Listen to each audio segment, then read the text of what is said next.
പത്തനംതിട്ടയിലെ നഴ്സിംഗ് വിദ്യാർത്ഥിനി അമ്മു സജീവന്റെ മരണത്തിൽ വിശദമായ അന്വേഷണം ആവശ്യപ്പെട്ട കുടുംബം ഇന്ന് മുഖ്യമന്ത്രിക്ക് പരാതി നൽകും. കെട്ടിടത്തിന് മുകളിൽ നിന്ന് വീണ് ഗുരുതര പരിക്കേറ്റ അമ്മുവിന് ചികിത്സ നൽകുന്നതിൽ വീഴ്ച വരുത്തിയത് അന്വേഷിക്കണമെന്നാണ് പ്രധാന ആവശ്യം. മരണത്തിൽ കോളേജ് അധികൃതരുടെ പങ്ക് അന്വേഷിക്കണമെന്നാവശ്യപ്പെട്ട് പിന്നീട് ഗവർണർക്കും പരാതി നൽകുവാൻ പോവുകയാണ്. അതേസമയം അറസ്റ്റിലായ പ്രതികളുടെ പോലീസ് കസ്റ്റഡി അപേക്ഷ കോടതി ഇന്ന് പരിഗണിക്കും. രശ്മി കാർത്തികയുണ്ട്. രശ്മി, അമ്മുവിന് നീതി ലഭിക്കും വരെ ഏതറ്റം വരെയും പോകാൻ തയ്യാറാണ് എന്നാണ് മാതാപിതാക്കൾ പറയുന്നത്. ഒപ്പം ഇന്ന് മുഖ്യമന്ത്രിയെ കണ്ട് പരാതി നൽകും. അതിനുശേഷം ഗവർണർക്കും പരാതി നൽകാൻ പോവുക തന്നെയല്ലേ കുടുംബം? അമ്മുവിന്റെ അച്ഛൻ സജീവൻ ഇന്ന് മുഖ്യമന്ത്രിയെ നേരിട്ട് കാണും. വിശദമായ അന്വേഷണം നടത്തണമെന്ന് ആവശ്യപ്പെട്ടുകൊണ്ടാണ് മുഖ്യമന്ത്രിയെ കാണുന്നത്. പ്രധാനമായ ആവശ്യം, അതായത് കൂടുതൽ പേരിലേക്ക് അന്വേഷണം നീളണം എന്നുള്ളൊരു ആവശ്യമുണ്ട്. അതിന് പുറമെ പ്രധാനമായും ഈ ചികിത്സ നൽകുന്നതിൽ വലിയ രീതിയിൽ വീഴ്ച സംഭവിച്ചു എന്നുള്ളതാണ് ഈ കുടുംബം ആരോപിക്കുന്ന ഒരു കാരണം. അമ്മു കെട്ടിടത്തിന് മുകളിൽ നിന്ന് താഴെ വീണതിന് ശേഷം വളരെ പെട്ടെന്ന് തന്നെ അടിയന്തരമായി ചികിത്സ നൽകേണ്ടിയിരുന്നു. പക്ഷെ അതിൽ കാലതാമസം ഉണ്ടായി എന്നുള്ളതാണ്.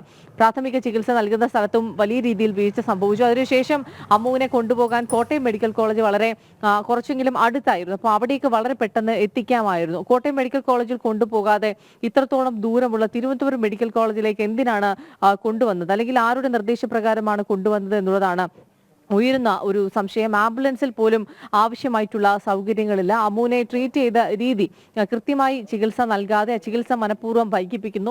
പ്രാഥമികമായി നൽകിയ ചികിത്സയിൽ പോലും വീഴ്ചകളുണ്ട് എന്നുള്ളതാണ് കുടുംബം പറയുന്നൊരു കാര്യം. ഒരുപക്ഷെ വളരെ പെട്ടെന്ന് അടിയന്തരമായി ചികിത്സ ലഭ്യമാക്കിയിരുന്നെങ്കിൽ അമ്മുവിന്റെ ജീവൻ രക്ഷിക്കാൻ കഴിയുമെന്നുള്ളതാണ് കുടുംബം പറയുന്നൊരു കാര്യം. ഇതിൽ വിശദമായ അന്വേഷണം ആവശ്യപ്പെട്ടുകൊണ്ടാണ് മുഖ്യമന്ത്രിയെ ഇന്ന് കാണുന്നത്. ഗവർണർ ആരിഫ് മുഹമ്മദ് ഖാൻ ഡൽഹിയിലാണ്. അദ്ദേഹം തിരിച്ചു വന്നതിന് ശേഷം 5-ാം തീയതിയോടുകൂടി തിരികെ എത്തുമെന്നുള്ളതാണ് പറയുന്നത്. അങ്ങനെ തിരികെ വന്നതിന് ശേഷം ഗവർണർക്കും പരാതി നൽകും. ഗവർണർക്ക് നൽകുന്ന പരാതി കോളേജ് അധികൃതർക്ക് ഇതുമായി ബന്ധപ്പെട്ട് എന്തെങ്കിലും തരത്തിൽ ബന്ധമുണ്ടെങ്കിൽ അത് കൃത്യമായി അന്വേഷിക്കണം എന്നുള്ളതാണ്. കാരണം അമ്മുവിന്റെ സഹപാഠികൾ അമ്മുവിനെ നിരന്തരം ഉപദ്രവിക്കുന്ന കാര്യം ഈ കുടുംബം, അച്ഛൻ സജീവൻ ഉൾപ്പെടെ കോളേജ് അധികൃതരുടെ ശ്രദ്ധയിൽപ്പെടുത്തിയിരുന്നതാണ്. അതുകൊണ്ട് അവർ കൃത്യമായൊരു നടപടി അക്കാര്യത്തിൽ സ്വീകരിച്ചില്ല. ഹോസ്റ്റലിന്റെ ഭാഗത്തുനിന്നും കോളേജ് അധികൃതരുടെ ഭാഗത്തുനിന്നും വീഴ്ച സംഭവിച്ചിട്ടുണ്ട് എന്നുള്ളത് പറയുന്നു. അതുകൊണ്ട് അതുമായി ബന്ധപ്പെട്ടുള്ളൊരു വിശദമായ അന്വേഷണം കൂടി നടത്തേണ്ടതുണ്ട്. ഇത് ആവശ്യപ്പെട്ടുകൊണ്ട് ഗവർണർ ഡൽഹിയിൽ നിന്ന് മടങ്ങിയെത്തിയതിനു ശേഷം അദ്ദേഹത്തിന് പരാതി നൽകുമെന്നുള്ളതാണ് കുടുംബം അറിയിച്ചിരിക്കുന്നത്. രജനി.